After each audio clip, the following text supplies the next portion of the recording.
Bismillahirrahmanirrahim. Nahmaduhu wa nusalli ala rasulihil karim. Amma ba'd. Insyaallah pada kesempatan ini kita akan melanjutkan kembali pembacaan kitab Hasyiah Bajuri.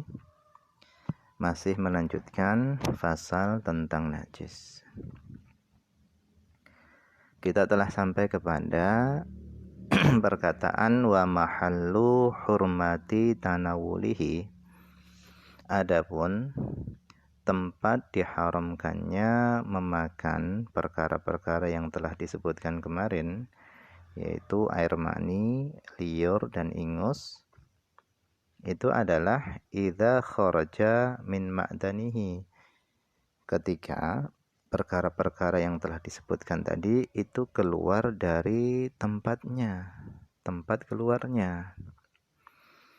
Fa illam yakhruj al-mukhatu min ma'danihi, maka jika tidak keluar apa al-mukhatu, ingus, jika ingus tidak keluar min ma'danihi, dari tempat keluarnya, wa huwa, yaitu tempat keluar ingus itu adalah al-anfu, hidung, walal buzaku, dan tidak keluar apa ludah, min ma'danihi, dari tempat keluarnya, wahwal fam, yaitu tempat keluar ludah itu adalah mulut, lam yahrum tanawuluhu, maka tidak haram memakannya.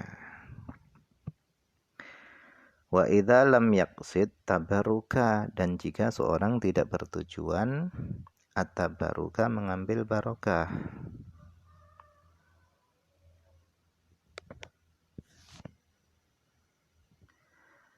Kamu khoti waliyin, seperti ingusnya seorang wali, wa buzaqihi, dan ludahnya seorang wali.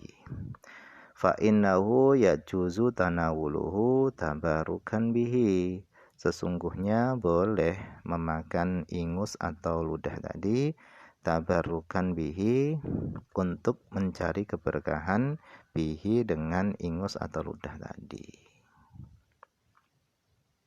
Jadi kalau untuk mengambil keberkahan itu tidak masalah, tidak diharamkan. Wa ma lam yastahlik fi nahwi ma'in, dan selama air mani, ingus atau ludah tadi itu tidak hancur fi nahwi ma'in, pada seumpama air. Wa illa, kalau perkara-perkara tadi itu hancur atau bercampur dengan air, maka jaza tanawuluhu, boleh memakannya.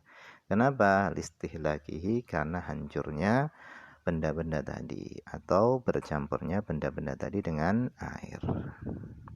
Jadi kalau sudah bercampur dengan air itu sudah tidak diharamkan lagi. Wa ma lam yaqsid bihi al-istilzada, dan selama tidak bertujuan bihi, dengan air liur tadi, al-istilzada, yaitu untuk berlezat-lezat. Kariqi halilatin, seperti air liurnya istrinya atau budaknya. Misalnya ketika berciuman dengan istrinya, kemudian air liurnya, ludahnya istri itu tertelan, maka itu tidak masalah, tidak diharamkan. Wa ilah, kalau tujuannya itu adalah untuk berlezat-lezat, jaza, maka diperbolehkan. Jadi kalau tujuannya itu adalah untuk berlezat-lezat, maka memakan ludah, menelan ludah itu diperbolehkan.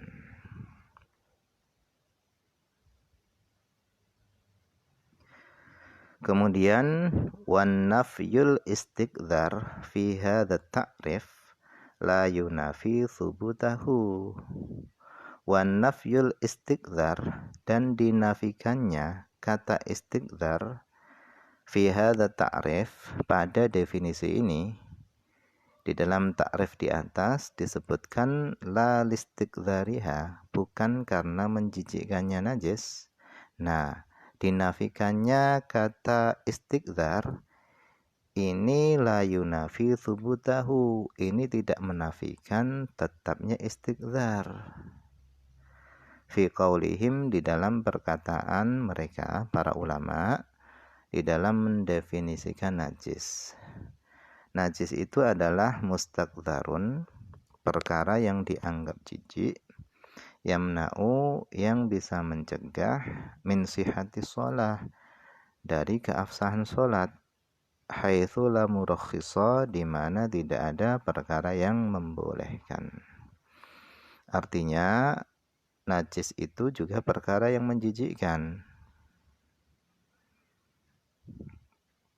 Li'annal manfiya, karena perkara yang dinafikan di dalam definisi di atas itu adalah al-istiqdzarul urfiyu, perkara yang jijik secara uruf, secara kebiasaan. Jadi perkara yang jijik secara kebiasaan itu tidak masuk. Sehingga air mani, ludah, dan ingus karena secara uruf, secara kebiasaan itu semua dianggap jijik, ini semua dinafikan, artinya tidak termasuk najis. Wal musbata, dan perkara yang jijik yang ditetapkan itu adalah al istiqdzarus syar'i. Itu adalah istiqdzar syar'i, perkara yang jijik secara syariat. Jadi mustaqdzar, perkara yang dianggap jijik yang ditetapkan dalam definisi para ulama itu adalah mustaqdzar asyariyyu. Jadi definisi najis yang mengatakan mustaqdzarun yamna'u min sihhatis shalah, mustaqdzar di sini adalah mustaqdzar secara syariat. Jadi ada istiqdzarul urfiyyu, ada istiqdzar syar'iyyu. Ala anna qaulahum, atas bahwasanya perkataan mereka para ulama, la listiqdzariha, bukan karena jijiknya najis. Jadi perkataan la listiqdzariha itu layak tadi, itu tidak menetapkan annaha, bahwasanya najis itu laisat mustaqdzaratan, bukanlah sesuatu yang dianggap jijik. Bal inna hurmata tanawuliha, bahkan diharamkannya memakan najis itu laisat li ajli istiqdzariha, bukanlah karena jijiknya najis. Wa in kana thabitan, meskipun istiqdzarnya tadi itu tetap. Jadi diharamkannya memakan najis itu bukan karena najis tadi itu dianggap jijik, bukan, tapi karena diharamkannya memakan najis itu karena najis itu sendiri, karena benda itu adalah najis sehingga itu diharamkan.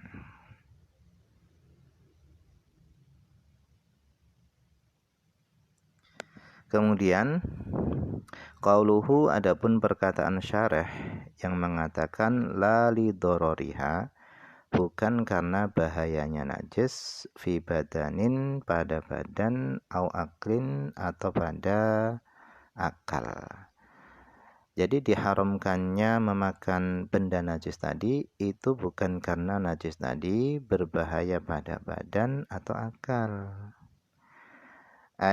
Maksudnya adalah walaisa tahrimuha li ajli dororiha fi badanin au aklin. Laisa tahrimuha, bukanlah diharamkannya najis itu li ajli dororiha, karena bahayanya najis, fi badanin, pada badan, au aklin, atau akal.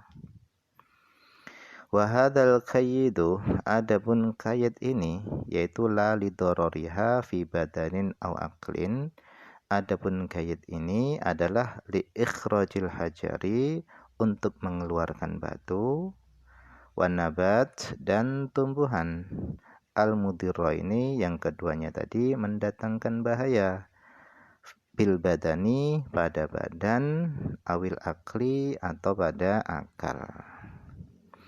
Kama sayadzukuruhu, sebagaimana nanti akan disebutkan. Fal hajaru, maka adapun batu, watinu, dan lumpur, wan nabatatu, dan tumbuh-tumbuhan, as-summiyatu, yang beracun, al-mudirratu yang mendatangkan bahaya bil badan pada badan itu tahiratun suci. Jadi batu, lumpur, tumbuh-tumbuhan yang beracun itu adalah suci. Wa kadza al-mudirratu bil akli. Begitu juga dianggap suci, begitu juga suci al-mudirratu perkara yang mendatangkan bahaya bil akli pada akal. Seperti apa? Kal afyun seperti narkotika, wa za'faron, wal banji yaitu materi untuk membius, wal hashish ganja, wa jauzatit tib dan pala, buah pala. Ini semuanya adalah suci. Fadhahara sehingga jelaslah mimma qararnahu dari apa yang telah kami tetapkan anna ba'dal quyud bahasanya sebagian kait-kait itu lil idkhal untuk memasukkan wa ba'daha dan sebagian kait tadi didatangkan dalam definisi itu lil ikhraj untuk mengeluarkan. Jadi kait-kait yang didatangkan di dalam definisi itu terkadang untuk memasukkan dan terkadang juga untuk mengeluarkan. Wallahu a'lam, ini saja dulu yang bisa dibaca pada kesempatan ini, semoga ada manfaatnya.